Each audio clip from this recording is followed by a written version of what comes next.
Shalom, saudara yang kasih Tuhan. Salam jumpa dalam program Tuhan adalah Gembalaku. Saudara-saudara, saya kira tidak ada satupun di dalam hidup ini ataupun peristiwa yang terjadi dalam hidup ini sesuatu yang sifatnya kebetulan. Apapun yang terjadi dalam hidup kita, saudara, atas kehendak Tuhan dan atas seizin Tuhan dalam hidup kita. Memang Tuhan tidak pernah merancangkan rancangan kecelakaan bagi kita. Tapi saudara, kadangkala Tuhan izinkan saat-saat sulit terjadi dalam hidup kita, saudara. Untuk apa? Supaya kita belajar untuk percaya kepada Tuhan, belajar untuk mengalami kuasa dan kasih Tuhan di dalam hidup kita, saudara. Kenapa? Ketika kita menghadapi pertolongan Tuhan di dalam kesulitan kita, persoalan kita, saudara, di situ kita kagum akan kebaikan Tuhan dan keajaiban Tuhan, saudara. Tujuannya apa, saudara? Tujuannya adalah supaya kita sungguh percaya kepada Tuhan, sungguh kita mengalami kebaikan Tuhan, dan kemudian kita bersaksi bagi dunia ini, menceritakan tentang keajaiban kuasa Tuhan terjadi dalam hidup kita. Untuk itu saya mengajak kita untuk bersama-sama memikirkan, merenungkan, percaya dan bersaksi bagi Tuhan dari Mazmur 66 ayat 1 sampai ayat ke-20. Demikian firman Tuhan.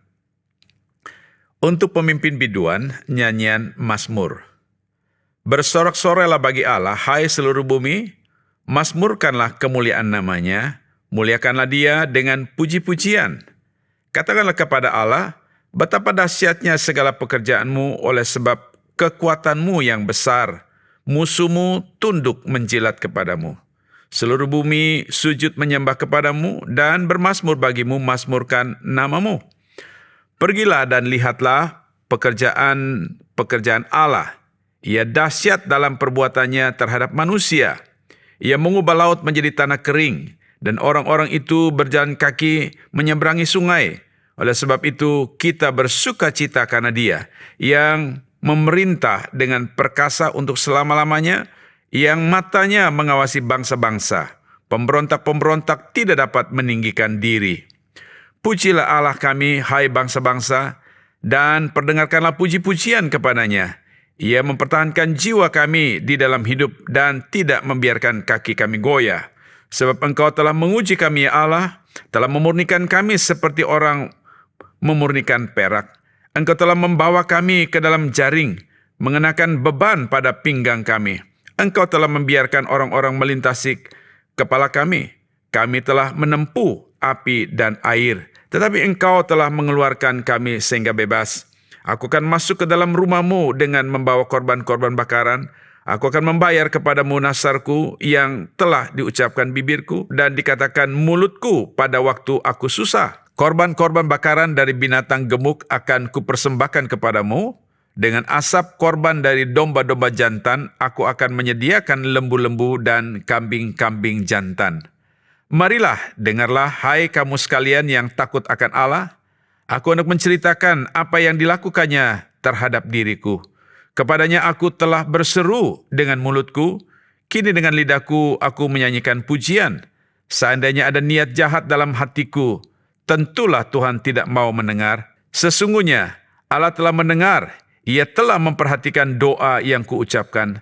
Terpujilah Allah yang tidak menolak doaku dan tidak menjauhkan kasih setianya daripadaku. Nah, saudara, Mazmur 66 ayat 1 sampai 20 ini adalah nyanyian puji-pujian yang disertai dengan ucapan syukur kepada Tuhan, merayakan tentang karya Tuhan, merayakan tentang perbuatan Tuhan, dan juga merayakan tentang pertolongan Tuhan di dalam menghadapi kesulitan dan penderitaan hidup ini. Di sini Mazmur ingin menyampaikan undangan kepada seluruh bumi untuk memuji karyanya yang dahsyat dalam sejarah, lalu diikuti dengan kesaksian pribadi Mazmur tentang pemurnian hidupnya dan doa yang dijawabkan oleh Tuhan. Nah, saudara-saudara, kalau kita perhatikan ayat 1 sampai ayat 4, ini adalah ajakan kepada umat untuk bersorak-sorai memuji Tuhan. Ajakan untuk seluruh bumi untuk bersorak-sorak memuji Tuhan dan memuliakan nama Tuhan karena perbuatan-perbuatan Tuhan yang maha dahsyat. Kemudian saudara, di sini Daud mengungkapkan pujiannya Bukan hanya karena perbuatan-perbuatan aja, tetapi karena kuasanya yang membuat musuh-musuhnya itu tunduk. Dan umatnya sujud untuk menyembah kepada dia. Lalu surah ayat yang ke-5 sampai 12 ini, Daud memberikan kesaksian tentang karya Allah yang begitu indah di dalam kehidupan umat Tuhan. Ayat 5 sampai ayat ke-7, dia mengingatkan kembali akan perbuatan Allah yang menakjubkan di masa lampau. Dia mengingatkan bagaimana Tuhan telah menolong mereka dengan karyanya yang dahsyat, saudara, di dalam sejarah, yaitu di mana Tuhan memimpin umat Tuhan membelah laut Teberau, lalu mereka berjalan di tanah yang kering, saudara. Lalu ayat yang ke-8 sampai 12 ini, saudara, dia mengakui bahwa Allah telah menguji orang-orang benar. Untuk apa? Untuk memurnikan umatnya seperti perak dimurnikan dalam api. Sehingga saudara muncul menjadi emas yang cemerlang, saudara ya.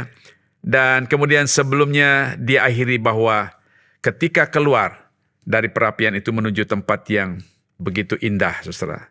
Nah, saudara-saudara, ayat yang ke-13 sampai ke-20, ini berbicara tentang ucapan syukur, tentang kesaksian pribadi daripada Daud. Di ayat 13 sampai 15 itu Mazmur datang ke bait Allah untuk mempersembahkan korban syukur kepada Tuhan. Untuk apa, saudara? Untuk memenuhi nasarnya, janjinya kepada Tuhan yang diucapkannya ketika dia datang kepada Tuhan memohon kepada Tuhan untuk melepaskan dia dari kesesakan. Lalu ayat yang ke-16 sampai 20 itu, saudara, di sini pemazmur bersaksi bahwa Allah tidak menolak permohonan doa umatnya. Allah itu Allah yang mendengar doa umatnya. Allah itu adalah Allah yang tidak menjauh dari kasih setianya, saudara. Dan dia menyatakan bahwa Tuhan itu adalah Tuhan yang menjaga hati mereka, niat mereka tetap melekat kepada Tuhan, saudara. Nah, saudara, ayat 16 itu menarik sekali sebagai kesaksian. Daud berkata begini, marilah, dengarlah hai kamu sekalian yang takut akan Allah. Aku hendak menceritakan apa yang dilakukannya terhadap diriku. Saudara-saudara, artinya pengalaman pribadi Daud itu tentang kebaikan Tuhan, tentang kuasa Tuhan, tentang pertolongan Tuhan, saudara. Dia mau beritakan kepada orang lain. Dia mau beritakan kepada dunia ini. Supaya dunia ini boleh mengenal Allah yang dia percaya. Saudara-saudara yang dikasih Tuhan, Tuhan ingin agar apa yang kita percaya dan apa yang kita alami di dalam Tuhan membawa kita semakin dekat kepada Tuhan, semakin kita mengenal Tuhan, saudara. Untuk apa, saudara? Memang Tuhan ingin supaya kita kembali kepada Dia dan beribadah kepada Dia, saudara.